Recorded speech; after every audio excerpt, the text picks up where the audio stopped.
to Nation Now. I'm Pradeep Nambiar. In this, we talk about news affecting the nation, Maharashtra and Mumbai. As they always say, in every system, there's a conflict between abiding law and arbitrary power. The test for every democracy, it stands or it falls according to its own choice, whether to give supremacy to the law or to the will of the people, whether to constitute a moral association maintained by duty or a physical one kept together by force. We have been joined in our studios by esteemed guests. You got Advocate Dhananjay Junodkar Sahab from the Indian National Congress. Junodkar Sahab, namaskar, welcome to the show. We got Engineer Sanjay Dwivedi ji from the Uddhav Bala Sahab Thackeray Sena. Dwivedi Sahab, welcome to the show. Jai Shri Ram, Jai Shri Ram. Jai Shri Ram, Jai Shri Ram. And shortly we'll be joined by Mr. Ganesh Hake from the Bharatiya Janata Party. The three things that we discussed today is prime minister Modi ji ने कहा कि मेरा जो एक system है, formula है, इस transform, reform and perform, और विकसित भारत को पहुंचने के लिए यही रास्ता है. और बीजेपी ने आरोप लगा दिया कि नॉन बीजेपी स्टेट्स जो क्राइम्स अगेंस्ट वुमन है, सबसे ज्यादा नॉन बीजेपी स्टेट्स में है. राहुल गांधी जी आज सांगली में थे. राहुल गांधी जी ने कहा कि एवरीथिंग, मोहब्बत से दुकान से मणिपुर प्राइम मिनिस्टर क्यों नहीं जा रहा, corruption where statute is concerned, RSS affiliation and BJP a party of corruption. मगर द्विवेदी जी, उद्धव बाला साहब ठाकरे जी आज राहुल गांधी जी के फंक्शन में गए ने सांगली में, तो सब जगह चर्चा चल रहा है कि आज उद्धव जी गए क्यों नहीं. We'll start from धनंजय जोनरकर साहब. जोनरकर साहब, transform, reform, perform, that is Modi ji mantra, Modi जी का मंत्र है विकसित भारत के लिए.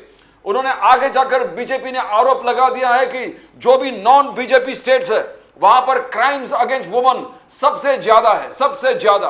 तो क्या नॉन बीजेपी स्टेट्स, जोनरकर साहब, is not performing? Maximum Congress के हैं नॉन बीजेपी स्टेट्स.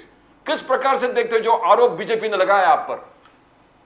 देखो, मोदी जी का एक ही सूत्र है कि झूठ बोलो, बार बार झूठ बोलो, और जितना हो सके उतना झूठ बोल के वो मीडिया तक पहुंचा, और मीडिया की भी मदद लो, जिसको हम लोग गोदी मीडिया करके बात कर रहे हैं. आप देखिए कि महिलाओं के मुद्दों पर भाजपा का ट्रैक रिकॉर्ड कभी भी सही नहीं रहा. Association for democratic reforms and national election watch, ये दो संस्था ने हालिया एक रिपोर्ट में बताया कि देश में 134 सांसद और विधायक ऐसे हैं जिनके खिलाफ महिलाओं से जुड़े मामले चल रहे हैं. उसमें से 44 मतलब 44 सांसद विधायक भाजपा के हैं. इसके ऊपर से आपको आइडिया आ जाएगी कि देश में किस प्रकार के लोगों को ये लोग टिकट देते हैं और किस प्रकार के लोगों को चुन के आने की साधन संपत्ति सामग्री ये लोग पहुंचाते हैं. भाजपा के जितने भी बड़े नेता हैं उसमें ये हमारे मोदी जी भी खुद महिलाओं के प्रति जो भी आप बातचीत करेंगे उनके कमेंट में आपको कुछ बताता हूँ. 2018 में उन्होंने कहा था कि कांग्रेस की कौन सी विधवा है जिसके खाते में पैसे चले गए, पैसा जाता है. फिर बाद में बताया कि 50 करोड़ की गर्लफ्रेंड. अभी कर्नाटक में आपने देखा कि प्रज्वल रेवन्ना, जिसका मामला 3000 से भी ज्यादा वीडियो उसके महिला के शोषण के बाहर आए हैं मार्केट में. हाथरस बलात्कार कांड आपने देखा होगा. ये मामले में पीड़िता का शव भी लोगों ने, उनके जो माता पिता है उनको देने को मतलब दिया नहीं, और अंत्यविधि भी जबरन खुद ही रातों रात टायर वेयर लकड़े जैसे भी डाल के दिखाया. ये हमने सबने टीवी पे भी देखा है किस प्रकार से उसने वो पीड़िता के साथ हालत किया. और वो पीड़िता के जो न्यूज कवर करने गया था जो रिपोर्टर, आज 3.5 साल से वो खुद जेल में. 2002 में मोदी जी सीएम थे गुजरात के, तब भी बिल्किस बानो का मामला सामने आया था कि उसके ऊपर एक गर्भपात भी उसका हुआ. उसके बच्ची जो 3.5 साल की थी उसको उठा के भीत के ऊपर पटक के उसकी भी जान ले ली. ऐसे जो आरोपी थे, ऐसे लोगों को 2022 में छोड़ने के लिए क्या करना चाहिए ये पूरा बीजेपी ने किया. ऐसे आरोपी वो संस्कारी लोग हैं, इस प्रकार से उनको कहा गया, और जैसे वो लोग जेल से बाहर आए उनका स्वागत हार और मिठाई से किया गया. आपने उन्नाव कठुआ बलात्कार देखा. इसके साथ साथ आप लोग ने मणिपुर में नग्नता, महिलाओं को नग्न करके जो परेड की गई वो आप लोग सब लोग ने देखी. पूरे दुनिया में हम लोग शर्मसार हो गए, पर उसके ऊपर मोदी जी ने कभी भी कोई ट्वीट किया नहीं. हमारी महिला गोल्ड मेडलिस्ट थी, जो रेसलर्स लोग थे, जो अनशन करने के लिए दिल्ली में बैठी थी, उनके अनशन के तंबू वहां से उखाड़ के फेंक दिए गए. उनके वहां पानी की व्यवस्था थी वो निकाल के बंद कर दी, उनको एफआईआर करने के लिए सुप्रीम कोर्ट में जाके याचिका दायर करनी पड़ी, तब जाके कहीं सुनवाई हुई और पुलिस ने उसका सुना। तो आप इतनी सब चीजें देखने के बाद आप ये जो कमेंट आपने कहा कि मोदी जी और जिस बीजेपी छोड़ के दूसरे स्टेट्स के अंदर महिलाओं के प्रति ये हो रहा है, तो महिलाओं के प्रति कोई भी स्टेट में एक भी अपराध होना गलत बात है। वो उनका बीजेपी शासित राज्य हो या दूसरा कोई भी राज्य हो, उसमें पुलिस एफआईआर हो जाती है, लेकिन बीजेपी शासित राज्य में एफआईआर करने के लिए भी आपको सुप्रीम कोर्ट तक दौड़ लगानी पड़ती है। ये बात मैं आपके सामने रखना चाहता हूँ। धनंजय जुनरकर साहब, संजय द्विवेदी साहब, उद्धव बाळासाहेब ठाकरे सेना, ये आज राहुल गांधी जी महाराष्ट्र में थे, सांगली में थे, तो पूरे चर्चा का विषय बन गया कि उद्धव जी नाराज है, उद्धव जी उस फंक्शन में गए नहीं, और शायद उद्धव जी को यह था कि सीएम कैंडिडेट अनाउंस। तो क्या आज उद्धव जी क्या टाइड अप थे या ये जानबूझकर एक पॉलिटिकल जो डिली डालिंग है वो हुआ है? क्या हुआ संजय द्विवेदी जी आज? प्रदीप जी देखिए, एक चीज बता दें हम आपको, 2019 में जो महाविकास अघाड़ी बनी थी, वो महाविकास अघाड़ी इतनी मजबूत है, इसमें शिवसेना माननीय शरद पवार जी, कांग्रेस शामिल है। जो महाविकास अघाड़ी बनी थी, सरकार उन्होंने 2.5 साल बाद गिराई थी। सरकार गिराने का जो धोखा देने का आरोप है वो भारतीय जनता पार्टी के पास है। उन्होंने 40 विधायकों को तोड़ के चाहे 50 खोखे लिए हो, जो जनता कह रही है, मैं तो नहीं कह रहा हूँ कितने खोखे लिए, लेकिन 50 खोखे लेके जिस तरह से मंत्री पद का ऑफर देके, मुख्यमंत्री पद का ऑफर देके सरकार गिरा दी गई, तो वो आरोप भारतीय जनता के ऊपर है। लेकिन आज उद्धव ठाकरे नहीं पहुंचे, अलग बात हो सकती है, लेकिन इसका मतलब ये नहीं कि उद्धव ठाकरे माननीय राहुल गांधी से नाराज है, कांग्रेस से नाराज है या गठबंधन से नाराज है। मुख्यमंत्री पूरे तीनों पार्टियां पर डिसाइड करेंगी मुख्यमंत्री किसे बनाना। पिछली 2019 में भी मानो, मैं फिर बता दूं आपको, 2019 में भी मानो उद्धव ठाकरे जी मुख्यमंत्री नहीं बनना चाह रहे थे, लेकिन माननीय शरद पवार जी ने प्रस्ताव रखा जिसको उन्होंने स्वीकार किया और मुख्यमंत्री बने। 2.5 साल उन्होंने सरकार चलाई, बिल्कुल बढ़िया सरकार चली, चाहे कांग्रेस हो चाहे माननीय शरद पवार जी हो। उन्होंने देखा सरकार कैसे चलाई गई, सरकार अच्छी चलाई गई, जनता में खुश है। आज जो हमारे जितने भी वर्ग हैं, चाहे किसी संप्रदाय हो, हिंदू मुस्लिम सिख ईसाई, जितने संप्रदाय के लोग हों या महाराष्ट्रवासी हो, सब उससे खुश है। आज जो बात कह रहे हैं, जो भी आप बात कह रहे थे, विकसित भारत की बात कर रहे हैं, जिस विकसित भारत में महंगाई और बेरोजगारी कितने ऊपर पहुंच गई है, इलेक्ट्रॉल बॉन्ड के माध्यम से जो प्रधानमंत्री पैसा ले रहा हो, पीएम केयर फंड में पैसे ले रहे हो, उस पैसे क्या करेंगे? निश्चित ये भी जानकारी सामने आ गई है। जहां जहां सीबीआई या ईडी रेड डाल रही है, वो व्यक्ति ईडी को पैसा देते हैं। अभी माननीय सुप्रीम कोर्ट का मैं स्वागत करूंगा, माननीय सुप्रीम कोर्ट का मैं स्वागत करूंगा, जिन्होंने एक बड़ा अच्छा निर्णय दिया ईडी के खिलाफ कि आप किसी के बयान लेकर किसी गिरफ्तार नहीं कर सकते हैं। इतना अच्छा उन्होंने सुप्रीम कोर्ट ने जो डिसीजन दिया है, हम तो इसका स्वागत करते हैं कि जिसकी वजह से अरविंद केजरीवाल, मनीष सिसोदिया, सत्येंद्र जैन, आपके झारखंड के मुख्यमंत्री हेमंत सोरेन जी, अनिल देशमुख जी, जो लोग जेल में गए थे, तो वो उनके बारे में आज जो टिप्पणी की है कि कविता जो जहां की भी हैं, जितने भी केस ऐसे हुए हैं, आप देखिए कि एक आरोपी जो है उसी ने कहा था हम फलाने ने मुझे दिया, और वो आरोप सिद्ध नहीं कर पाए, चला गया, किनारा हो गया, उसे बेल मिल गई।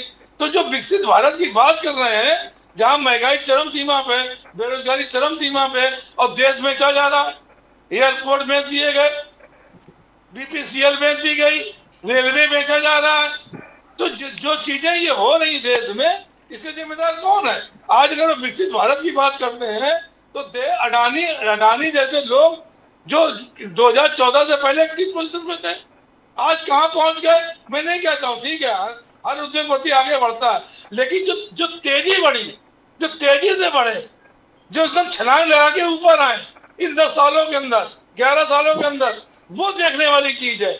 आज उद्योगपति के जीरो बढ़ते चले जा रहे हैं, जो इनके मित्र हैं, और जो मध्यम वर्गीय गरीब है उनके जीरो घटते जा रहे हैं। आज प्रति व्यक्ति आय अगर आप देखें तो कम हो गई है। तो जिस देश में प्रति व्यक्ति आय कम हो जाए, उस देश को विकसित भारत कैसे आप बना सकते हैं, या कैसे झंडा गाड़ सकते हैं? मैं ये पूछना चाहता हूँ, उसे विश्व गुरु कैसे बना सकते हैं? ये रामराज नहीं हो सकता है, ये रावण राज हो सकता है। जिस तरह देश में आज 700 किसान मर गए, 700 किसान मर गए, पूरा विपक्ष तैयार था, अकाली दल के मंत्री जो थे उन्होंने मना किया कि साहब ये काला कानून आप वापस ले लीजिए, 3 कानून वापस ले लीजिए। लेकिन जब 700 किसानों की बलिदान हो गए, तब माननीय प्रधानमंत्री जी को होश आया और उन्होंने कहा नहीं, ये कानून हम वापस लेते हैं। अभी भी एमएसपी के लिए अभी भी वो लड़ाई लड़ रहे हैं, धरना दे रहे हैं। माननीय राहुल गांधी ने संसद भवन में दोनों बार अपने जो वक्तव्य दिए वो देश की जनता के लिए दिया, उस पर कोई आज तक जवाब नहीं आया। उल्टा उनसे कह दिया साहब हिंदू विरोधी है, ये हिंदू के लिए इन्होंने अपमान किया। जब देश का प्रधानमंत्री संसद भवन में झूठ बोल सकता है, ये अमित शाह जी गृह मंत्री हैं, वो संसद भवन में झूठ बोल सकते हैं, तो शायद देश के अंदर जो भाषण देते हैं वहां झूठ बोल सकते हैं। तो उसका क्या विश्वास है? ये अगर जनता इस पर विश्वास कर रही है और विश्वास करके 240 सांसद इस बार फिर दिए और तीसरी बार सरकार एनडीए की बनी, तो जो सरकार बनी है एनडीए की, उसमें क्या काम करना चाह रहे हैं? महाराष्ट्र में आप आते हैं, आप मणिपुर जाते हैं, वहां माफी नहीं मांग रहे आप। मणिपुर की जो महिलाओं से दिक्कतें हो रही है, या उन्नाव में जो इनके विधायक ने बलात्कार, जो मैं नहीं कहूंगा ऐसी बात, लेकिन जो घटना घटी थी वहां पे, हाईकोर्ट अगर संज्ञान ना लेता तो शायद वो विधायक आज जेल में नहीं होता। आप कहाँ की बात कर रहे हैं, किस तरह की बात कर रहे हैं? आपने अच्छा मुद्दा छेड़ा। आज राहुल गांधी जी ने द्विवेदी जी यही कहा कि प्राइम मिनिस्टर मणिपुर क्यों नहीं जाते। आई आस्क कांग्रेस एडवोकेट जुनरकर साहब, आज राहुल गांधी जी ने यह प्रश्न उठाया कि प्राइम मिनिस्टर मणिपुर क्यों नहीं जा रहे हैं। मणिपुर के स्थिति में जैसे द्विवेदी जी ने कहा, उन्होंने आगे जाके शिवाजी महाराज के स्टैच्यू के करप्शन बोले, एपोलॉजी वो डू अपोलोजाइज करना कोई चीज नहीं है, हम इसको एक्सेप्ट नहीं करते। किस लिए अपोलोजाइज किया प्राइम मिनिस्टर? जुनरकर साहब, धनंजय जुनरकर साहब, Indian national Congress, can you throw some light? थोड़ा आज राहुल गांधी जी जिस प्रकार से आरोप लगा दिए, आलोचना की नरेंद्र मोदी जी का, जुनरकर साहब।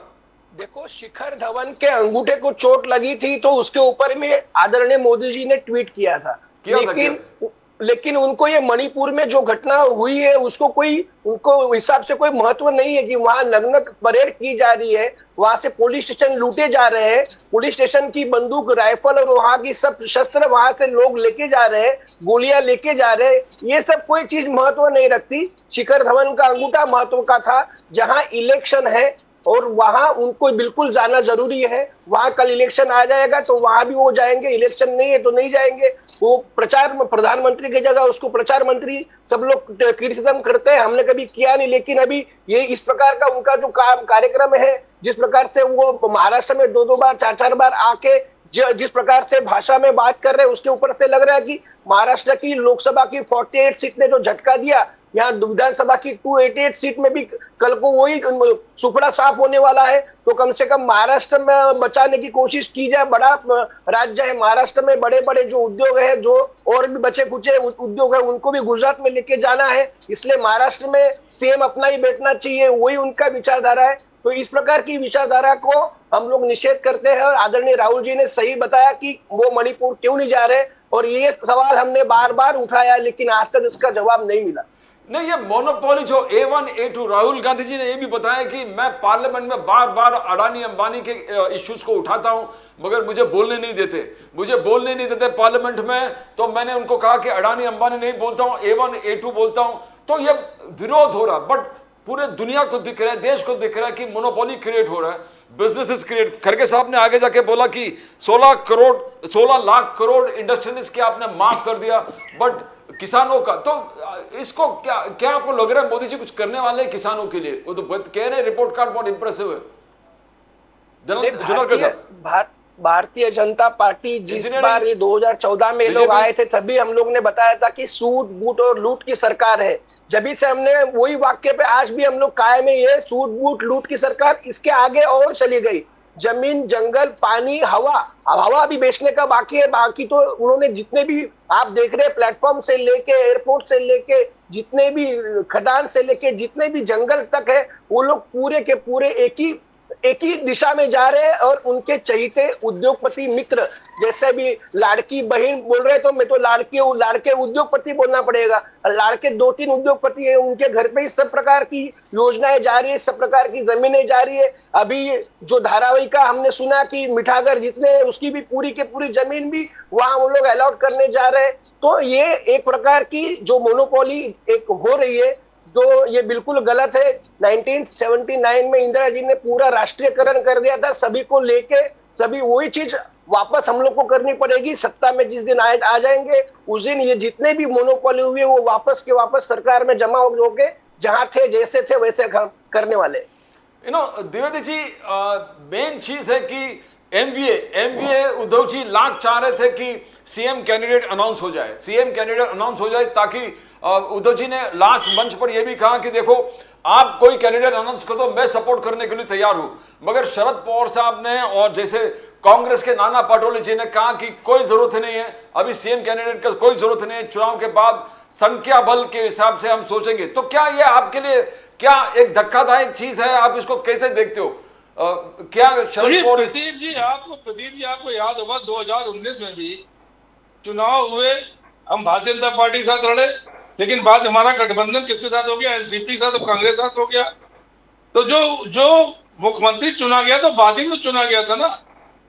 हम कहते हैं कि आज की डेट में अगर ऐसी अभी महाराज चुनाव डिक्लेयर नहीं हुए, अभी हम लोग अपनी गठबंधन में लगे हुए हैं, गठबंधन की सीटों में लगे हुए हैं कि किसको कितनी सीट मिले, कहाँ कौन लड़ेगा।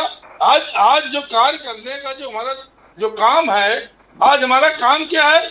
महाराज की जनता को हम जाके अपनी बात बताएं, वार्ता करें। जैसे आज माननीय राहुल गांधी जी आए, उन्होंने अपनी बात रखी जनता के बीच में जाके। तो आज तो जनता के बीच में जाने का समय है।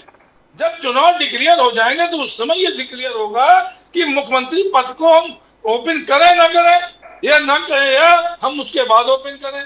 इसमें महाविकास अघाड़ी में किसी प्रकार का कोई मतभेद नहीं है, क्योंकि पिछली बार भी 2019 में भी तो माननीय उद्धव ठाकरे को माननीय शरद पवार जी द्वारा, जबकि कांग्रेस में दिग्गज लोग थे, जो पूर्व मुख्यमंत्री थे, वो हमारे उद्धव जी कैबिनेट में कैबिनेट मंत्री बन के बैठे हुए थे। तो इसका कोई ऐसा बहुत दिक्कत नहीं है। जो जनता में ये भ्रम बिल्कुल नहीं फैल सकता। महाराष्ट्र की जनता ने जैसे लोकसभा चुनाव में क्लियर कट देख के वोट दिया था और जान के वोट दिया था कि हम महाविकास अघाड़ी को वोट दे रहे हैं, जबकि हमारा पीएम कैंडिडेट नहीं था। लेकिन अब की बार तो महाविकास अघाड़ी को, जो धोखे वाली सरकार है, असंवैधानिक सरकार है, जिसको माननीय सुप्रीम कोर्ट ने कहा, उसको उखाड़ फेंकना है। जो जनता का निर्णय है, ये हम लोगों का निर्णय नहीं है। हम कांग्रेस, शरद पवार जी, एनसीपी और शिवसेना, हम तो मिलके जनता के बीच में जा रहे हैं, जनता को बता रहे हैं साहब ये देखिए क्या की जाए, धोखे सरकार बनाएगी, विधायक तोड़ेंगे, विधायक काटेगा। जो यहाँ के जो प्रोजेक्ट है वो गुजरात भेजे जा रहे हैं। आज की डेट में आप तमाम योजनाएं लेके आ रहे हैं, तो इस योजनाओं का क्या मतलब है? योजनाएं आपको लानी चाहिए 2 साल पहले। आप तो पुराने दिग्गज हो, अगर शिंदे जी हो, देवेंद्र फडणवीस हो, ये तो पुराने दिग्गज है। 5 साल मुख्यमंत्री देवेंद्र जी रह चुके थे, उनको अभी 2 महीने पहले ये सब चीजें लाने की क्या जरूरत थी? जबकि एक योजना में तो पैसा ही नहीं अलॉट हुआ और योजना घोषित कर दी गई। तो जो ये खेल भारतीय जनता पार्टी खेल रही है, ये खेल शायद इनका चलेगा नहीं। निश्चित आप जान लीजिए, चाहे मोदी जी पिछली बार भी आए थे, मोदी जी जहां लोकसभा चुनाव में गए थे वहां सीटें हारे थे। तो अब की बार माननीय मोदी जी का या किसी का जादू महाराष्ट्र, चारों राज्य में कह दूं, चारों हरियाणा हो चाहे जो भी राज्य हो, चारों राज्यों में इनका कोई जादू नहीं चलेगा।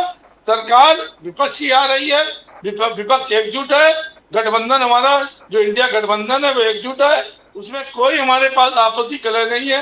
कौन मुख्यमंत्री बने कौन नहीं बनेगा, हमारा उद्देश्य ये है कि महाराष्ट्र की जनता को एक सुशासन दे, एक ऐसा शासन दे जहां गरीबों की सुनी जाए, जहां अमीर और गरीब अलग अलग हो, जहां ये नहीं साहब एक अमीर के पास पैसा पहुंच रहा और गरीब हमारे के पास पैसा नहीं पहुंचा, उसे खाने के लाले पड़े हुए हैं। आज महंगाई बेरोजगारी जो यहाँ पे है उसके बारे में सोच के सरकार जो निर्णय लेगी और इस तरह के निर्णय लिए जाएंगे कि जनता हित में हो, आज इनके हित में नहीं हो। असंवैधानिक सरकार चला रहे हैं, कोई इनका वो कोई मतलब ही नहीं।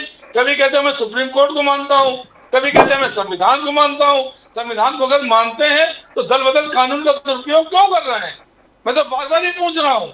अगर संविधान को मानते हैं भारतीय जनता पार्टी, माननीय मोदी जी, गृह मंत्री देवेंद्र फडणवीस, तो उन्होंने संविधान के में जो दल विरोधी कानून है उसके विरोध में जाके एनसीपी क्यों तोड़ी और कांग्रेस क्यों तोड़ी? अगर उन्होंने तोड़ना ही था तो वो अपना संगठन बनाते, विधानसभा चुनाव में आते और वहां पे देख लेते कितनी ताकत है।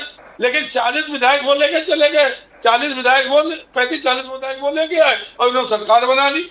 इसमें तो राज्यपाल तक को असंवैधानिक निर्णय लेने की कहा था सुप्रीम कोर्ट ने। गणेश हाके साहब आए, भारतीय जनता पार्टी के गणेश हाके साहब आए। द्विवेदी जी, आपने कहा उद्धव ठाकरे जी का स्टैंड आपने क्लियर कट स्पष्ट कर दिया है। We are also with advocate Janardan Junnarkar from Indian national Congress. Ganesh Hake साहब, आपने सुना राहुल गांधी जी आज थे सांगली में, उन्होंने मणिपुर से लेके शिवाजी महाराज के स्टैच्यू से लेके corruption of the BJP, RSS से लेके A1 A2 अडानी अंबानी सब आलोचना किया मोदी साहब के, बीजेपी के। गणेश हाके साहब, भारतीय जनता पार्टी, बोलिए गणेश हाके जी। प्रदीप जी, मैं कांग्रेस के प्रवक्ता इनका भाषण सुन रहा था मैं। हाँ, धनंजय जुनरकर साहब, एडवोकेट कांग्रेस। अच्छा, ये संजय द्विवेदी जी फ्रॉम यूबीटी, उद्धव बाला साहब ठाकरे सेना। अच्छा, हाँ, सेना के है क्या? हाँ। अच्छा, हाँ, फर्क ही समझ में नहीं आता। वो सेना इतनी विलीन हो गई है कांग्रेस में कि समझता नहीं कि ये कांग्रेस के प्रवक्ता बोल रहे हैं ये या उद्धव ठाकरे के प्रवक्ता बोल रहे हैं। इनकी ये इतनी चेंज हो गए हैं, कैसे कई सालों से जो आइडियोलॉजी थी वो आइडियोलॉजी खत्म करके अब ये ऐसा आ गए थे, भाषण जब सुनते हैं तो लगता है कि ये कांग्रेस ही बात कर रहे हैं बोल के। अच्छा, कोई बात नहीं, ठीक है। जो महाराष्ट्र के बारे में उन्होंने जो कोई भाष्य किया है, तो भाष्य के बारे में मुझे एक उनसे पूछना है कि उन्होंने जब उद्धव ठाकरे के बारे में बोला, हमने जब ये कितने सालों से बाला साहब ठाकरे की जो आइडियोलॉजी थी वो आइडियोलॉजी हम तो वैसे हमारे एक आइडियोलॉजी के ऊपर भारतीय जनता पार्टी और शिवसेना की गठबंधन था, लेकिन और ये गठबंधन खत्म करने का जो हमारे उद्धव जी ने जो अपने क्या किया है, वो एक बहुत बड़ा यानी क्या निर्णय ले लिया है वो। और निर्णय लेने के बाद जिसको हम कई सालों से विरोध करते आए हैं और कई सालों से हम और उनके खिलाफ ही ये हमारा आइडियोलॉजी हमने वो बाला साहब ने ही तय की थी, वो आइडियोलॉजी को छेद देने का काम अभी उद्धव जी कर रहे हैं। और इसके लिए जो कुछ भाषा है इनकी, ये कांग्रेसी भाषा बन गई है, वो अपने भाषा भूल गए हो। तो ये स्थिति है। तो महाराष्ट्र के नहीं, और मैं यहाँ पे आए जो है, मैं क्या बोल रहा हूँ, हम कोई भी बात करके लोगों के सामने जाते हैं तो हमारे विकास के बारे में बात करते हैं, लेकिन ये विकास के बारे में बात नहीं करते। तो उनको इनके पास विकास क्या है, क्या है इन्होंने? ये 33 मंथ्स यहाँ पे उद्धव ठाकरे मुख्यमंत्री थे, ये 33 मंथ में 3 बार मंत्रालय में आए और क्या क्या किया है 33 मंथ्स में? 3 साल में इन्होंने क्या किया है ये बता नहीं सकते, बोल नहीं सकते, किया कुछ नहीं ना। तो अभी फिर क्या है, इलेक्शन को लोगों के सामने कैसे जाना है? तो ठीक है, झूठी बातें बताना यानी क्या बोलते हैं उसको, अपने कोई तो लोगों को गलत फहमियां फैला देना, और इसके ऊपर वो एक चुनाव लड़ने जा रहे हैं। लोकसभा के चुनाव भी यानी नैरेटिव, फेक नैरेटिव सेट करके लोगों को संभ्रमित किया, भ्रमित किया लोगों को, और थोड़ा सा वो भ्रमित लोग होने के नाते यहाँ पे लोकसभा में थोड़ा सा हमें सेटबैक मिला। लेकिन ये स्थिति ये विधानसभा में नहीं रहेंगी। अभी राहुल गांधी आए हैं महाराष्ट्र में, अरे दूसरा कुछ बताओ, राजकारण की क्या बातें कर रहे हो? विकास के बारे में बताओ। तुमने तुम्हारा सबसे ज्यादा साल गवर्नमेंट तुम्हारा था इधर देश में, वो देश में तुम्हारा गवर्नमेंट था तो तुम क्या निर्णय लेते लोगों के लिए, वो बताओ। और हम ये निर्णय लेने वाले हैं, हम ये करेंगे वो करेंगे, वो बताओ। है पॉलिटिक्स, हर एक बात का पॉलिटिक्स यानी उसका राजकारण करना, ये इससे कोई लोग तुम्हारे अभी इसमें नहीं आएंगे, गहरावे में तुम्हारे नहीं आएंगे। ये अभी विधानसभा में लोग विकास के ऊपर भी वोट देंगे, आइडियोलॉजी के ऊपर भी वोट देंगे, लेकिन ये झूठी बातें फैलाकर, संभ्रमित करके, फेक नैरेटिव करके ये विधानसभा अब जीत नहीं सकते। अब कितना ही तुम्हारे मनोरंजन कर लो, यानी दिमाग स्वप्न देख लो, लेकिन इसको फायदा कुछ नहीं होगा इन लोगों का। और बोले आगे साहब। अभी राहुल गांधी यहाँ पे आए हैं, कुछ देश के बारे में, राष्ट्र के बारे में, देश के उन्नति के बारे में बोलेंगे, ऐसा लोगों की अपेक्षा थी। लेकिन ये क्या बोल रहे हैं, ये मोदी क्या है, मोदी के ऊपर आरोप लगा रहे हैं, ये सरकार के ऊपर वो लगा रहे हैं। यहाँ पे मोदी सरकार ने वो पुतला जो अपने छत्रपति शिवाजी महाराज, तो सब हमारे महाराष्ट्र का आराध्य दैवत है। वो देखो, कोई भी सरकार रहे, अगर ऐसी कोई आपत्ति आती है और होती है तो ये कोई किसी को सरकार को ब्लेम करके नहीं चलता। एक उनकी भी सरकार है, उनकी सरकार में भी कितनी ऐसी आपत्ति आई है, तो उसको पकड़कर उसको अपने इसके आरोपी के कटघरे में खड़े करना और उनसे वही बातें चलाते रहना और राजकारण करते रहना, ये कोई ऐसी अच्छी बात नहीं है। लेकिन इनमें अच्छा कोई आता भी नहीं है, तो ये हमेशा ये बुराई सोचने वाले लोग हमेशा बुराई सोचते होंगे, बुराई बातें करते हैं, और ये ऐसे बुरी बातें करके द्विवेदी जी आप रिस्पॉन्ड कर रहे हैं। हाके साहब ने कहा उद्धव जी को वक्त मिला था, मौका मिला था, तो 3 ही बार मंत्रालय गए, वो जो मौका मिला वो गवा दिया। द्विवेदी जी आप हाके साहब को सुने। पार्टी के प्रवक्ता की मैं बात सुन रहा था, गणेश हाके साहब। नहीं, हाँ, गणेश हाके साहब का मैं बात सुन रहा था। इतनी देर इन्होंने बात की, महाराष्ट्र का विकास कैसे होगा, दूसरे सलाह दे रहे हो आपके मोदी जी, गृह मंत्री जी, गृह मंत्री जी क्या कहते हैं, गृह मंत्री जी भाषण देने आते हैं। कुछ माइलस्टोन है क्या, कुछ उसमें बताने जैसे कोई लायक है क्या, जो यानी पीठ में खंजीर खुपास कर ये अपने सरकार बनाई है, जिनके साथ बैठना था नहीं था तो वो उसके साथ बैठ गए। हम बोले ठीक है, बैठ गए तो कुछ दे, महाराष्ट्र के बारे में कुछ अच्छा करेंगे, लेकिन इन्होंने 3 साल में कुछ अच्छा किया है क्या, वो बता रहे थे। तो मैं बोल रहा हूँ कि हमारे युवा टाके जो कोई प्रवक्ता है गार्डों के साथ, उनको मैं पूछता हूँ कि 5-6 बातें बताओ कि तुमने 1 साल में 3 साल में उन्होंने की है। अरे प्रवक्ता जी सुन लीजिए, थोड़ा ध्यान रखिए, सुन लीजिए। जब 2.5 साल सरकार चल रही थी तो इन्हीं के सांसद पीठ सुमैया जी और तमाम लोग जो है हमारे सांसदों के ऊपर, विधायकों के ऊपर आरोप लगाते थे। देवेंद्र फडणवीस जी 2000 से पहले कह रहे थे अजीत दादा पवार को चक्की पीसिंग, और 3 दिन पहले माननीय मोदी जी ने कहा अपने भाषण में कि 70,000 करोड़ के जो घोटाले किए एनसीपी ने उनको हम देखेंगे, और 3 दिन बाद उन्होंने अजीत दादा पवार को मुख्यमंत्री बना दिया। पहली बात, आपके प्रफुल्ल पटेल जिनके ऊपर 300 करोड़ रुपए का घपला चल रहा था, जिनकी संपत्तियां जब्त की गई थी, और जब मंत्री बनने की नौबत आई तो ईडी ने उनके ताले खोल दिए। ये देखिए, दूसरा 25 लोग ऐसे थे जिनमें 23 लोगों के खिलाफ कार्रवाई बंद हो गई। आप आरोप लगाते, हम तो आरोप नहीं लगाते। आप कहते हैं साहब 100 करोड़ घपले वाली सरकार है, अनिल देशमुख आरोप कितना लगा, 1 करोड़ रुपए का, और जो आरोप लगाने वाला था वो देश छोड़ के भाग गया। तो आप तो जो कार्य कर रहे हैं वो करते रहिए, कोई दिक्कत नहीं, जनता देख रही है।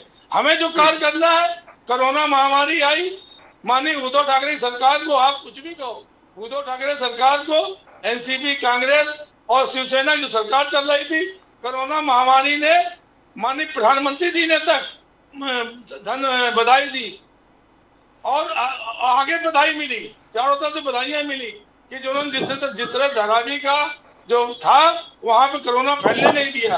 तो आप कहने से कुछ नहीं होता भाई, हम डिबेट करना है, डिबेट करना है, लेकिन जनता जो करेगी महाराष्ट्र की, जो जनता ने देखा, इसीलिए जनता ने लोकसभा चुनाव में आपको 23 से 9 सीटों पर ला दिया।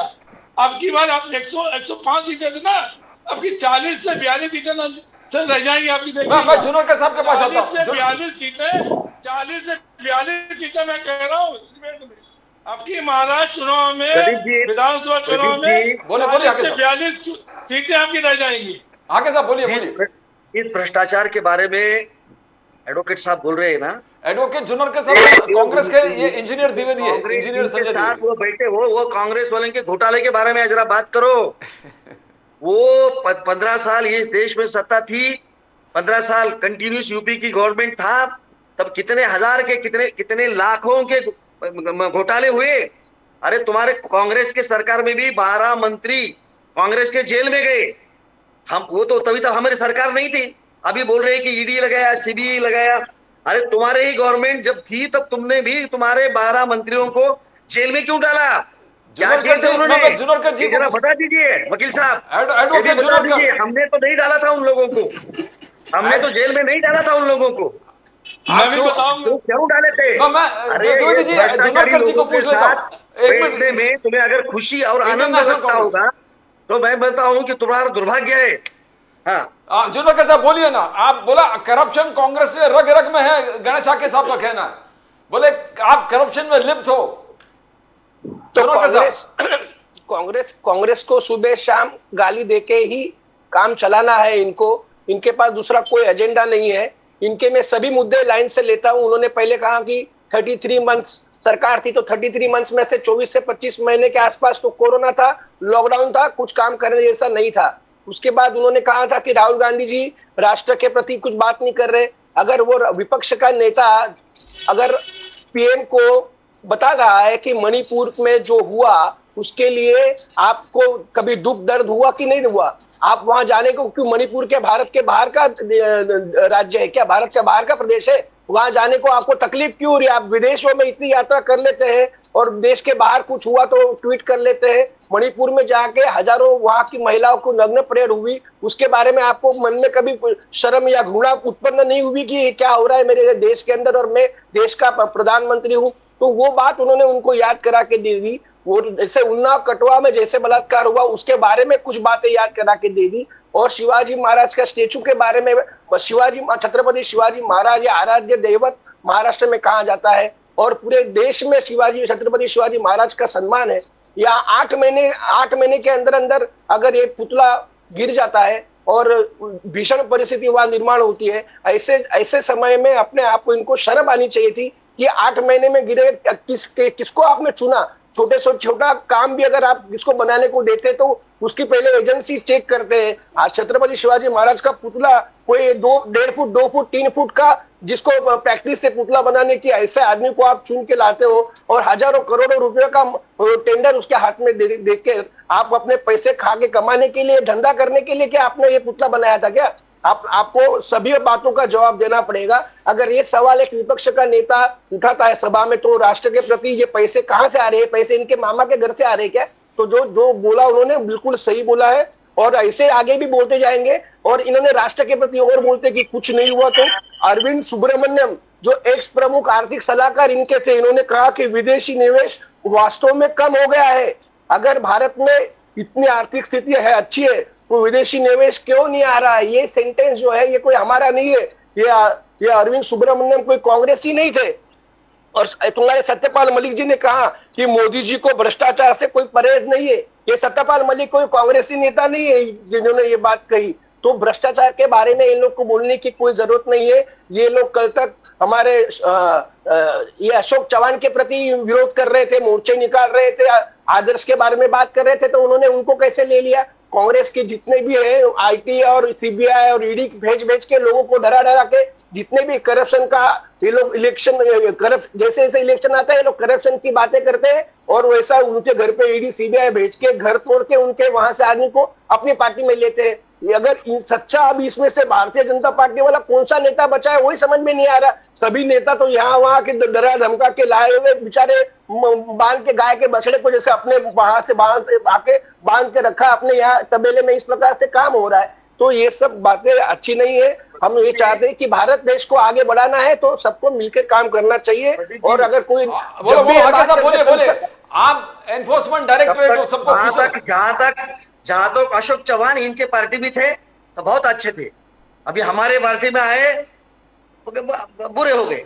आपने आप लोग बोलते थे ना आदर्श आदर्श, हमने तो उनका राजीनामा लिया था। आप लोग आदर्श आदर्श कर रहे थे, ये आपने आपका आदर्श दिखा दिया। कोरोना में भ्रष्टाचार किया ना तुमने, कोरोना में भी भ्रष्टाचार करने की आपने कोरोना में भी भ्रष्टाचार किया। अभी इसकी भी इंक्वायरी चल रही है। ये वो जो महापालिका की कोरोना में जब लोग मर रहे थे ना, जब लोग मर रहे थे ऑक्सीजन के लिए मर रहे थे, तब मोदी जी वैक्सीन वालों लोग के पास से वहां से उनकी वसूली कर रहे थे।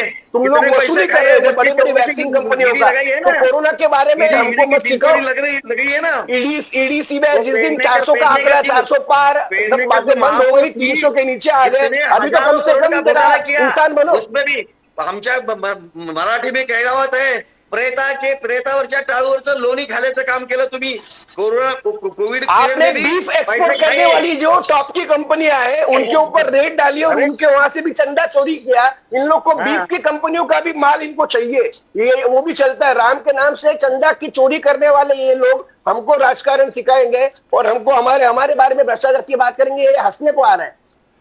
हाके साहब, आप आरोप जो लगा रहे हैं कांग्रेस को, आप फिजूल में पूरे सेंट्रल एजेंसीज को पीछे पड़ा दिया। सबके जितने लोगों को आपने हैं, चाहे वो केजरीवाल हो, जो द्विवेदी जी बोल रहे 5, 6, 10 नाम उन्होंने दिए, कितने सीएम है, कितने क्या, ये सेंट्रल एजेंसीज को किस दुरुपयोग। आज राहुल गांधी जी भी कहा कि वो सेंट्रल एजेंसी का दुरुपयोग हो रहा है। हाके साहब, ये कहावत ये वही बोल रहा ना, अगर चोर है कोई तो चोर को पकड़ना कोई गुनाह है क्या? भ्रष्टाचार किया हुआ है वो किसी ने भी किया होगा, उसको पकड़ना कोई कानून है? ये पहले का देखो, ये देखो इधर ईडी क्या, हमने ईडी की स्थापना किसने की है? कांग्रेस वालों ने की है ना। लेकिन उनके समय में कोई ऐसे सब छुपा के रखते थे। अभी ईडी का कायदे जो कानून है, वो कानून का इस्तेमाल हम अच्छे तरह से कर रहे हैं। इसके लिए सब ये चोर लोग बाहर निकल पड़ रहे। अभी ऐसा घोटाले तो इन्होंने किए हैं, लेकिन ये घोटाले छुपाने का काम कांग्रेस ने किया। उनके लोग थे सभी।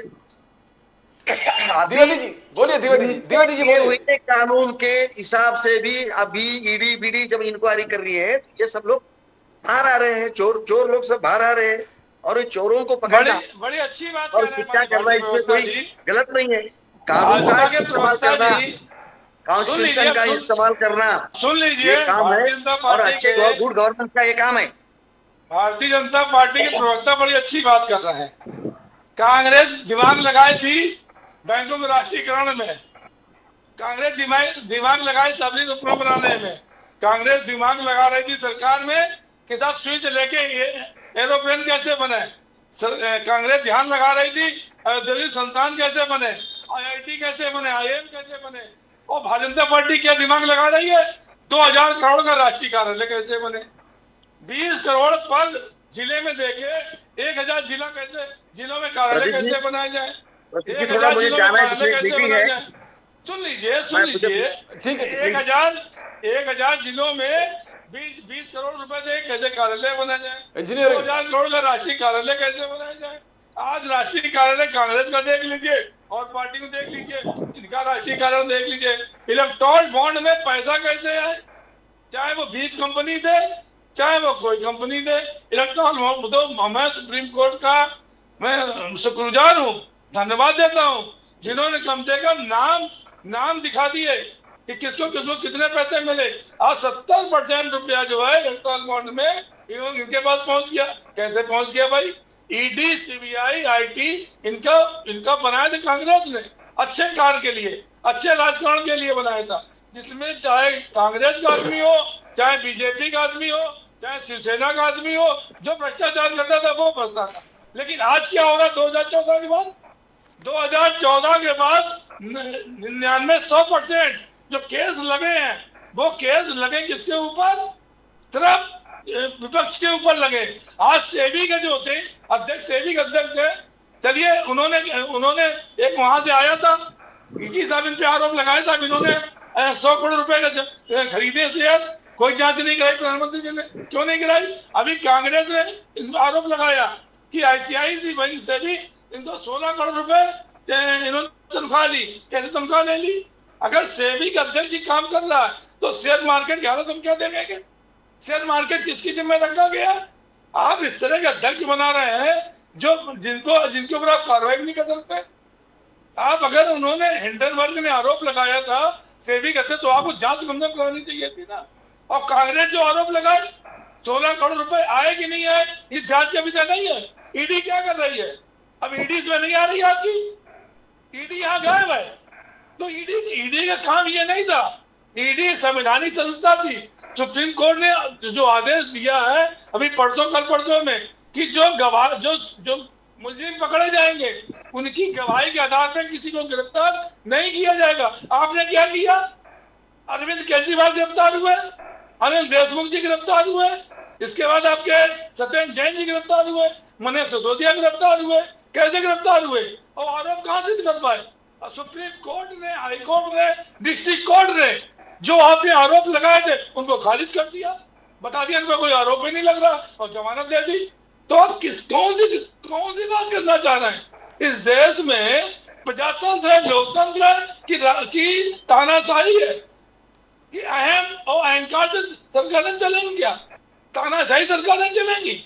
आपकी तानाशाही चलेगी क्या? मैं तो मैं एक बहुत सेंसिटिव इशू पे आ रहा हूं जो बाला साहब ठाकरे जी के आइडियल्स भी अब जो बोलो मैं समझ गया, आपने पूरे बाइफर्केशन जो दिया बहुत एब्सोल्यूट ट्रूथ है। जुनाकर साहब, राहुल गांधी जी कल जम्मू एंड कश्मीर में थे।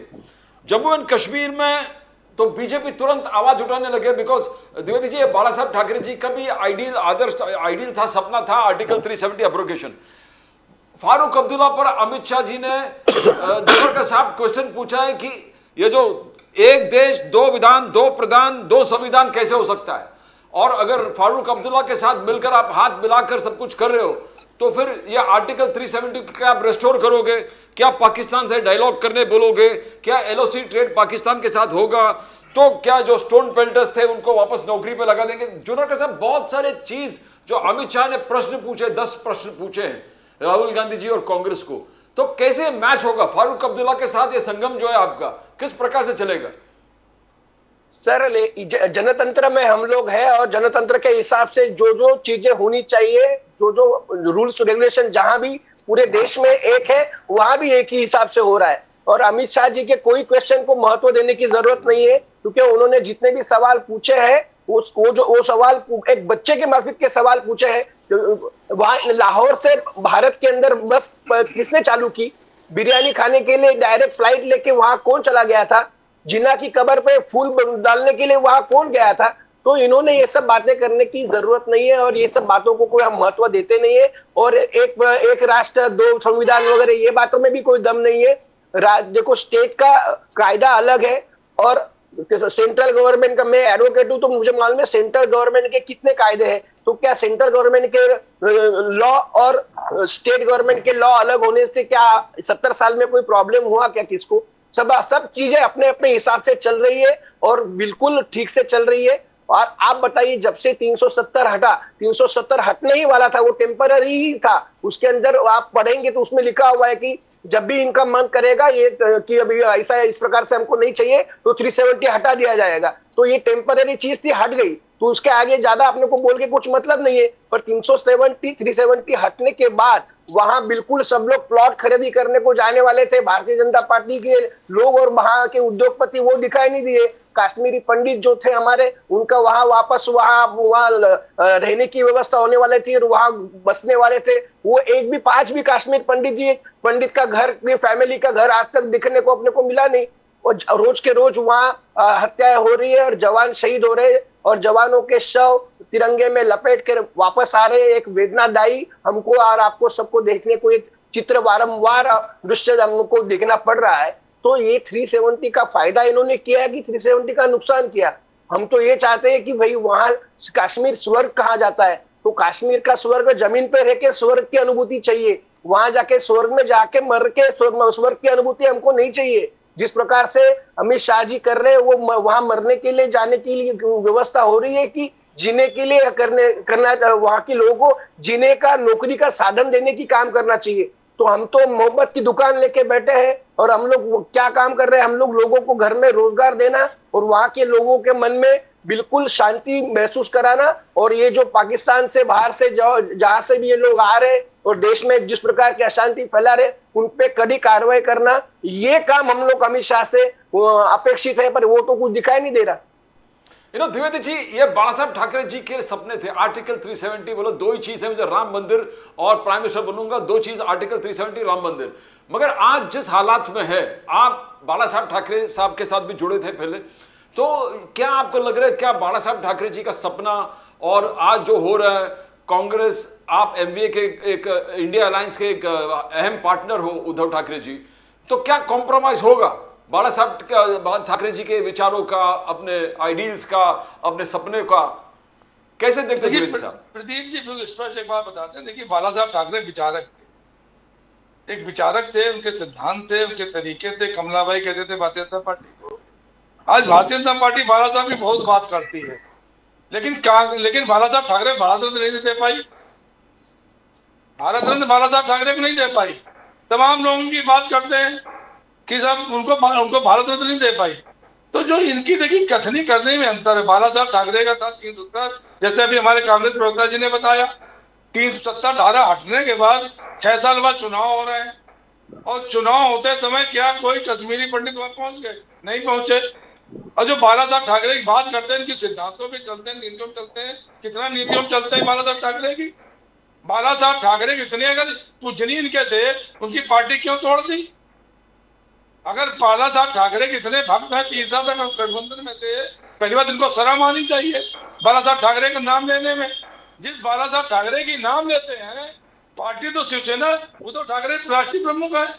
क्या इन्होंने पीडीपी से गठबंधन नहीं किया था? क्या इन्होंने जब सरकार चल रही थी राष्ट्रीय जनता दल और जेडीयू की, तो उसमें सरकार तोड़ चुनाव संसद लड़े थे, सरकार चलाई, इन्होंने बीच में तोड़ा नहीं था क्या? इन्होंने मानी मायावती से गठबंधन नहीं किया? हरियाणा में जेजेपी से अलग चुनाव लड़े थे, दोनों पार्टियां अलग चुनाव लड़ी, बाद में उन्होंने गठबंधन किया। जो मुफ्ती मोहम्मद सईद जिनके बारे में सब जानते हैं और उन पे आरोपित थे, उनके साथ इन्होंने सरकार बनाई, मुफ्ती के संग इन्होंने नजरबंद रखा। तो जो ये बातें जो करते हैं, ये इसकी बातों में कोई महत्व नहीं है। जनता देख रही है और जनता समझ चुकी है, जनता बहुत समझ चुकी है कि जो जब इनका मतलब होता है तो अकाली दल को ये संग में ले लेंगे, शिवसेना को भी संग में ले लेंगे, मतलब निकल गया। जैसे अभी बीजू जनता दल क्या हुआ उड़ीसा में, बीजू जनता दल ने इनके बहुत से ऐसे थे जो जहां पे राज्यसभा में साथ दिया, इनका बराबर साथ देते रहे, उनको कितना भयंकर धोखा दे दिया इन्होंने। तो ये किसके संग में है? जब बीजू जनता दल को धोखा दे दिया इन्होंने, शिवसेना को धोखा दे दिया, अकाली दल को धोखा दे दिया, पीडीपी से गठबंधन किया, उनको भी धोखा दे दिया, तो ये किसके साथ में है? जेजेपी के साथ थे, उनको भी धोखा दे दिया। तो देखिए इनका एक सूत्री कार्यक्रम है, जो ये नई भाजपा बनी है, इनका एक मोटो है, कांग्रेस को गाली दो और कांग्रेस के विधायक और सांसद तोड़ो और अपनी पार्टी मिलाओ। अगर कांग्रेस इतनी खराब है तो कांग्रेस के सांसद विधायक इनकी पार्टी में क्या कर रहे हैं? शिवसेना इतनी खराब है तो शिवसेना के सांसद विधायक इनकी पार्टी में क्या कर रहे हैं? अगर एनसीपी इतनी खराब है, 70,000 घटोला कर दी है, घोटालेबाज है, घोटालाबाज है, वो प्रधानमंत्री जी कहते हैं, तो उनके विधायक इनकी पार्टी में क्या कर रहे हैं? देखिए प्रदीप जी, दिखाने के दांत हाथी के अलग होते हैं, खाने के अलग होते हैं। वही भारतीय जनता पार्टी खा लेता है कि इनके खाने के दांत अलग है, दिखाने का अलग है। जिनको आजकल इतिहास द्विवेदी जी के बाद इतिहास के बारे में बहुत बात हो रहा है।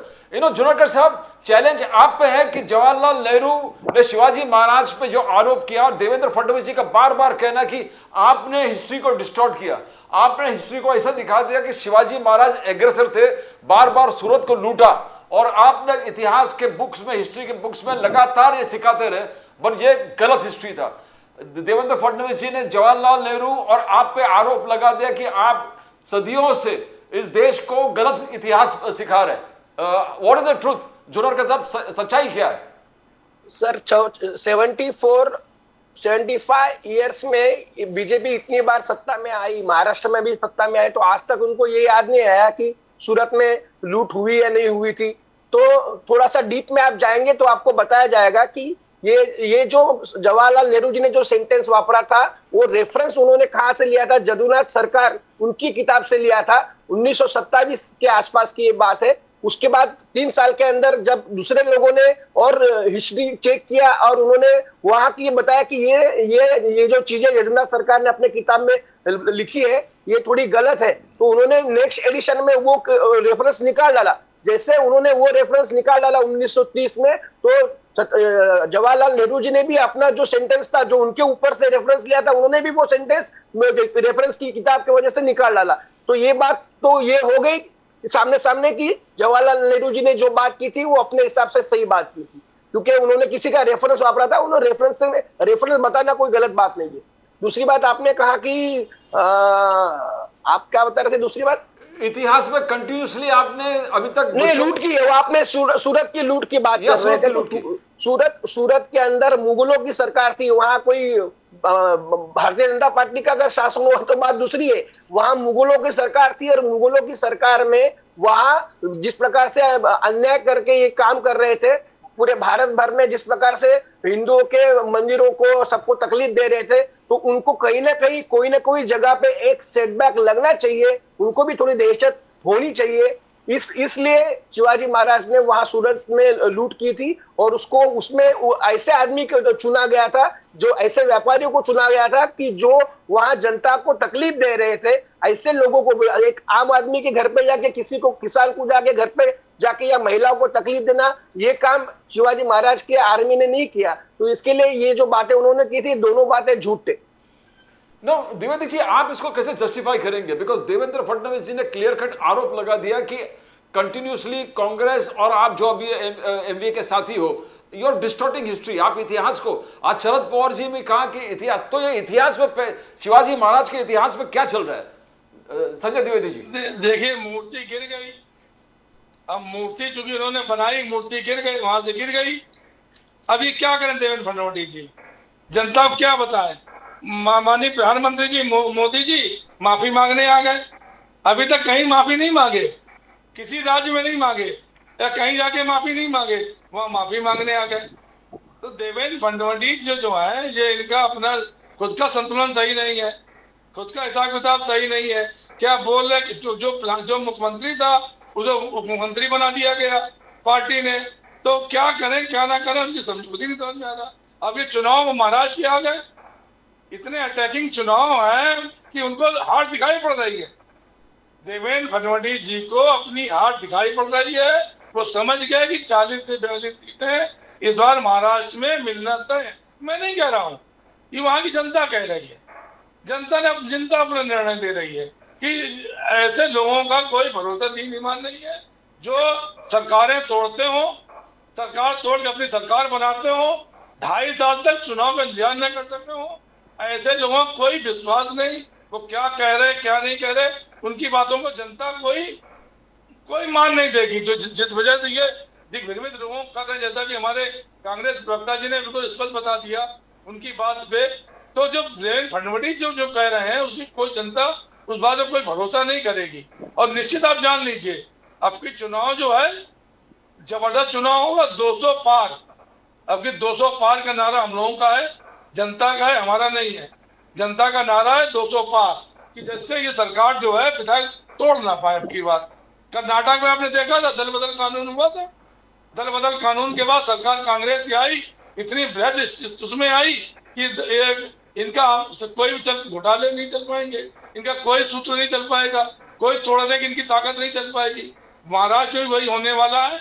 एनसीपी, कांग्रेस, शिवसेना मिलकर जो महागठबंधन है, महाविकास अघाड़ी है, वो सरकार बनाने जा रही है और 200 से ऊपर सीटें हमारी आ रही है।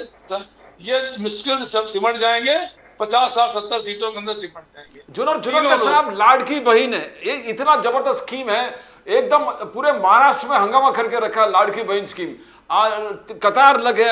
शिंदे साहब ने कहा कि अभी 1500, फिर 3000, यानी बढ़ते जाएगा। आप विश्वास रखिए, सरकार को वापस इलेक्ट कीजिए। जुनरकर साहब, लाडकी बहन, अन्नपूर्णा योजना, 3 cylinder, free education for higher education for girls, गुलाबी रिक्शा, अजित पवार जी जो गुलाबी जैकेट, गुलाबी गाड़ी, गुलाबी हर चीज, अजीत पवार जी, तो 10 लाख स्टूडेंट को 10,000 stipend graduate, 8,000 diploma holders, 6,000 12th पास, ये सब स्कीम के सामने जुनरकर साहब आप कैसे आप खड़े रह सकते हैं? आप कैसे जीत पाओगे? जो द्विवेदी जी बोल रहे हैं, शरद पवार साहब बोल रहे हैं 225 तक आ जाएंगे, बट आंकड़ा कैसे बटेगा? लोग जो पागल हो गए स्कीम में, फॉर्म पे फॉर्म भर रहा है, गुलाबी रिक्शा सब जगह चल रहा है, कैसे आप जीत पाओगे जुनरकर साहब? नहीं, देखो आप 1500 रुपए के लिए एक एक घर में एक एक बहन कितनी तड़प रही है। मतलब आपने देश को गए 2014 से 2024 तक 10 साल में आपने क्या लेवल पे आप किसानों को लेके गए, क्या लेवल पे आप महिलाओं को लेके गए, क्या लेवल पे आप विद्यार्थियों को लेके गए, क्या लेवल पे आप बेरोजगारों को लेके गए। 205 लाख करोड़ का कर्जा देश के ऊपर है। उसके बाद आप बताओ कि 100 रुपए का पेट्रोल, जब पेट्रोल 37 रुपीज में अपने को आ रहा है, 35 रुपीज में अपने को आ रहा है, तो उससे ज्यादा 3 गुना ज्यादा टैक्स लेके ये पैसा कहाँ जा रहा है? तो ये हमने देखा। उसके बाद दूध, दही, आटा, चावल, गैस, कैंसर की दवा और टीबी की दवा और हार्ट अटैक में जो दवा यूज होती है वो सभी दवाओं के ऊपर इन्होंने जीएसटी लगा दिया है। तो ये सब चीजें खरीदने के लिए लोगों के पास 1500 रुपए में किसका काम होने वाला नहीं है। किसानों का खाद के ऊपर 5%, ट्रैक्टर के ऊपर 12%, कीटनाशक जो मारते हैं हम लोग जंतु जीव, उसके ऊपर 18% का जीएसटी लगा दिया है। तो आप ये गांव में जाके बहनों के लिए जो पुतना मौसी का प्यार इनका जाग रहा है, सब लोग समझ रहे हैं कि ये क्या नाटक है और क्या ड्रामा है, यदि कितने दिन तक चलने वाला है। तो लोगों को पैसा मिलना चाहिए, ये लोगों का पैसा है, ये लोग कोई अपने घर के अकाउंट में से पैसे नहीं दे रहे। तो 1500 की जगह अगर 3000 मिलता होगा हमारी बहनों को तो हमको खुशी है। और बहन 3000 रुपया वहां से लेके बटन तो यहाँ कांग्रेस के निशानी के ऊपर, शिवसेना की निशानी के ऊपर और एनसीपी के निशानी के ऊपर ही दबने वाला है। इतना विश्वास लोग हमको दे रहे हैं और वहां से वो फीडबैक हमको आ रहा है। बट द्विवेदी साहब, बात यह है कि देखो आप सिर्फ यही बोलते हो घटना बाहर सरकार है, बिल्डर कॉन्ट्रैक्टर सरकार है, क्राइम अगेंस्ट, बट ये जो एक एक जो गिनती एकनाथ शिंदे जी दे रहे हैं, बोले वदावन पोर्ट में पालघर में एक ऐतिहासिक पोर्ट बन रहा है, biggest container ship port in India और पूरे विश्व में 10 नंबर के अंदर आता है। 1 करोड़ एम्प्लॉयमेंट जनरेट करने वाले पालघर से, शक्तिपीठ हाईवे है, पूरे जो दूसरा समृद्धि मान, आपने पूरे महाराष्ट्र में महायुति ने प्रोग्रेस का एक जबरदस्त लहर सामने किया। उसके सामने और भी जो गरीब कल्याण स्कीम्स है, जो आप कह रहे हैं कि फंडिंग नहीं है, कैसे करेंगे, बट लोग तो जा रहे हैं, लोग दिख रहे हैं, तो कैसे जीतोगे आप? सिर्फ आप बोलते हैं कि घटना बाहर सरकार आए, पार्टी को लूटा, हमारा झंडा ले लिया, हमारा सिंबल ले लिया, हमारा बाप को चुराया, इससे होने वाला नहीं है ना द्विवेदी साहब। आपको लोगों के सामने मुद्दा लेकर जाना पड़ेगा। सर, इससे पहले मैंने आपसे एक बात बताई थी कि हम लोग तीनों लोग जो है चुनाव प्रचार में जा रहे हैं, इसकी बात नहीं कर रहे, हम क्या देंगे क्या करेंगे, हम इसकी बात कर रहे हैं। जो बात अभी आपने कही 1 करोड़ नौकरी, माननीय प्रधानमंत्री जी नहीं, एकनाथ शिंदे के प्रधानमंत्री जी हैं या पूरे देश के प्रधानमंत्री जी हैं, उन्होंने देश के युवाओं से क्या कहा था 2014 में? 2 करोड़ नौकरी, 15 लाख, तमाम चीजें कही थी। आज 20 करोड़ नौकरी क्या मिल पाई? 80 करोड़ जनता जो है आज समझिए 5 किलो अनाज ले रही है।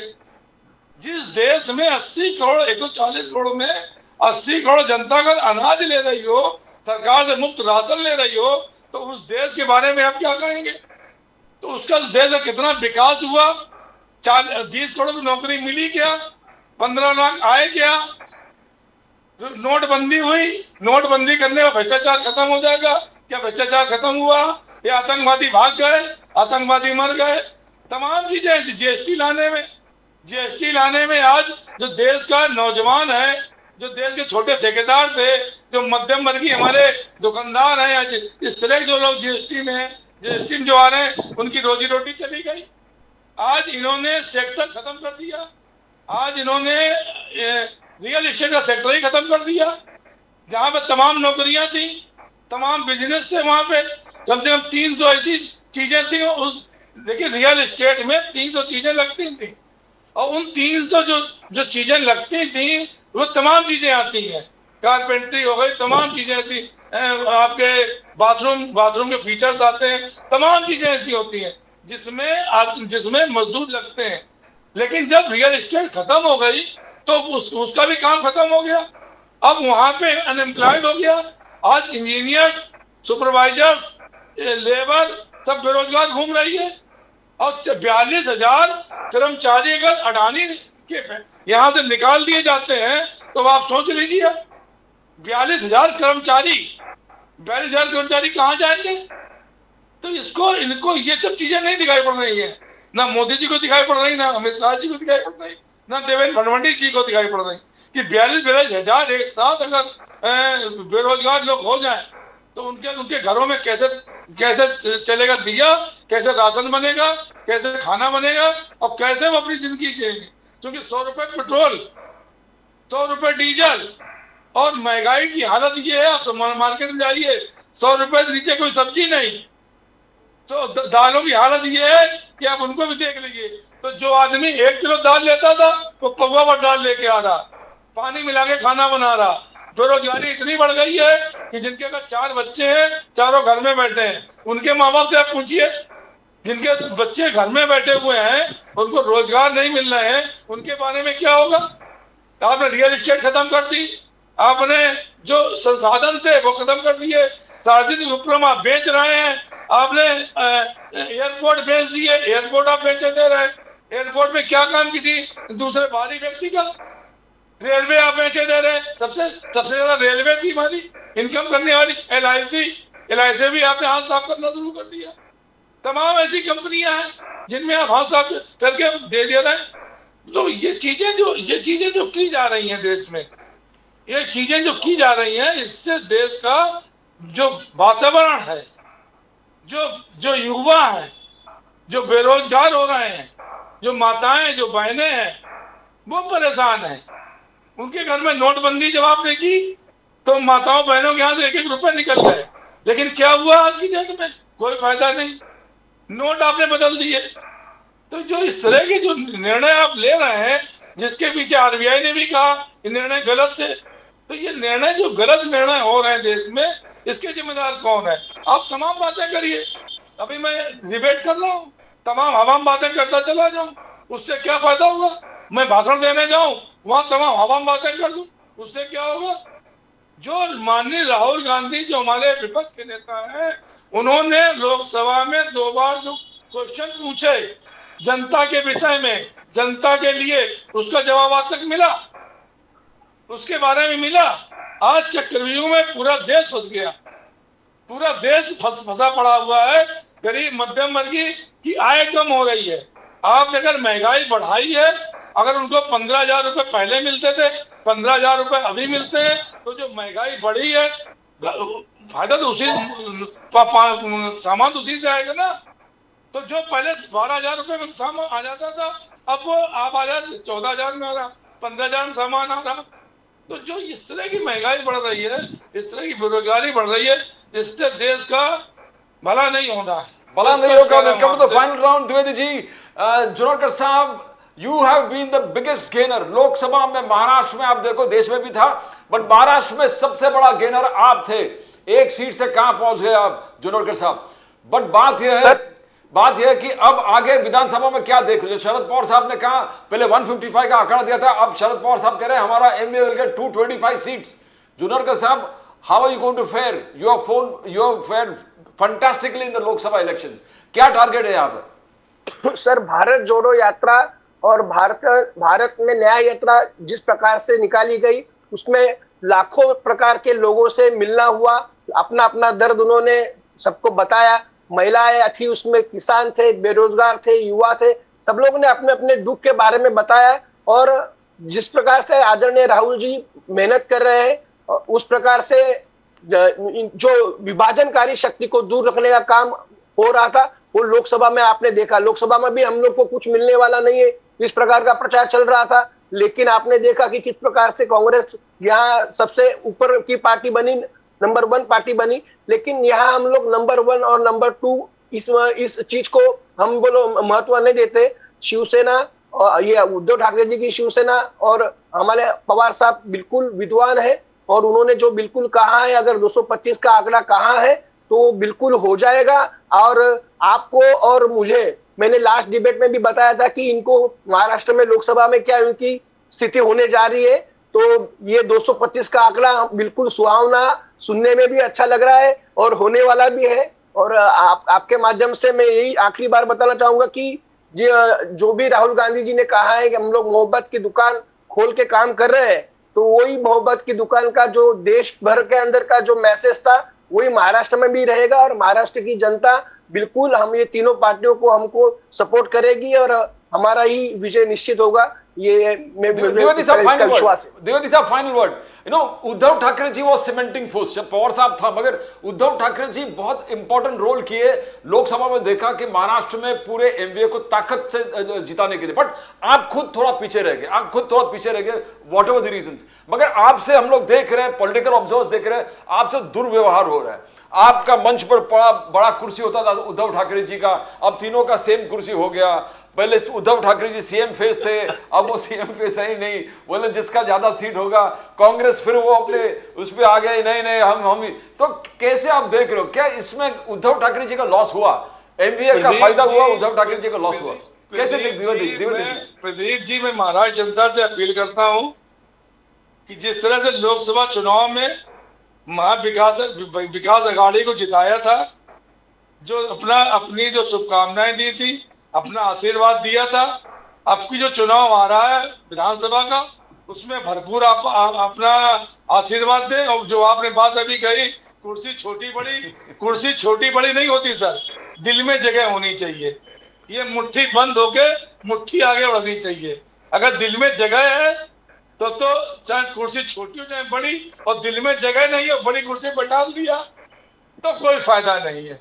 तो मैं कहता हूँ कुर्सी की यहाँ पे अदला बदली का मतलब नहीं बड़ी छोटी का। यहाँ तो हमारे जो तीनों दल जो हैं उनके आपस में दिल मिले हुए हैं, आपस में विचार मिले हुए हैं, आपस में भावनाएं मिली हुई हैं, और उन्हीं भावनाओं विचारों को लेके हम जनता के बीच में अपील करेंगे कि अब की जो चुनाव आ रहा है उस चुनाव में महाविकास अघाड़ी की सरकार बनाए, जो जनता के साथ रहकर जनता के लिए, जनता के विकास के लिए, जनता की खुशहाली के लिए काम कर सके। Thank you, Chunarkar Sahab. Thank you, Dwivedi ji. Thank you so much for being on the show. It has been very enlightening and very informative show. Thank you so much for being on the show. Dhanyawad. Thank you. Jai Shri Ram. Jai Shri Ram. Har Har Mahadev. Har Har Mahadev. And as we always end with the preamble to the Constitution, which says, "We the people hereby resolve to constitute India into a sovereign, socialist, secular, democratic republic, and to secure to all its citizens justice, equality, liberty, and fraternity. Justice that is social, economic, and political. Equality is equality before the law and equal protection of rights. We talk about liberty, talk about freedom of speech, expression, faith, worship, and belief. The right to life, liberty, and pursuit of happiness. And if you talk about fraternity, it talks about eternal brotherhood, believing in the territorial and political integrity of the nation." Mind, that's the subscribe to Nation Now by clicking on the subscribe button. You subscribe to Nation Now, you get the latest updates. And we say all political parties, it is a fundamental duty, the fundamental duty of all political parties to always protect and secure the pillars of the Constitution. Because if the pillars of the Constitution are safe and secure, the Constitution survives, we the people survive, the Republic survives. That's all from Pradeep Nambiar, Nation Now. We'll come again tomorrow with more news from the nation, Maharashtra and Mumbai. Till then, bye for now.